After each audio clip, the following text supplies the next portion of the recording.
জাতীয় সরকারে doctor Yunus, Tarique Rahman, doctor Shafiqur.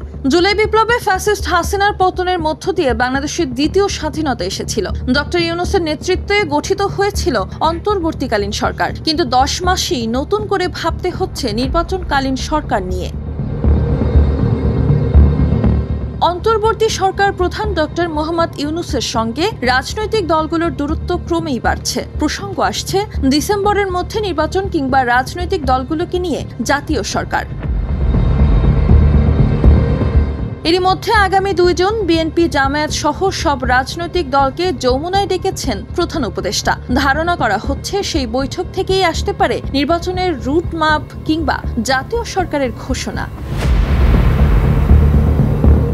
এর আগে বাংলাদেশের কাঙ্ক্ষিত আগামীর জাতীয় সরকার শীর্ষক এক নাগরিক মতবিনিময় সভায় ডক্টর মোহাম্মদ ইউনূসকে রাষ্ট্রপতি এবং বিএনপির ভারপ্রাপ্ত চেয়ারম্যান তারেক রহমানকে প্রধানমন্ত্রী করার প্রস্তাব দিয়েছে।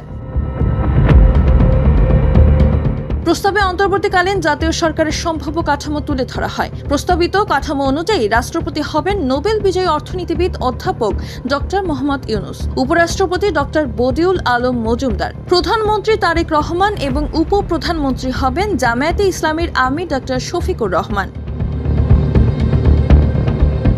এছাড়া মন্ত্রিসভায় প্রতিমন্ত্রী ও উপমন্ত্রী পর্যায়ে বিভিন্ন রাজনৈতিক দল ও পেশাজীবী শ্রেণীর অংশগ্রহণে একটি আনুপাতিক কাঠামো প্রস্তাব করা হয়। প্রস্তাব অনুযায়ী মন্ত্রিসভায় বিএনপি পাবে 25%, জামায়াতে ইসলাম 20%, এনসিপি 15%, ইসলামী আন্দোলন 5%, গুরুত্বপূর্ণ ব্যক্তি ও পেশাজীবীরা 10% এবং অন্যান্য রাজনৈতিক দলসমূহ 25%।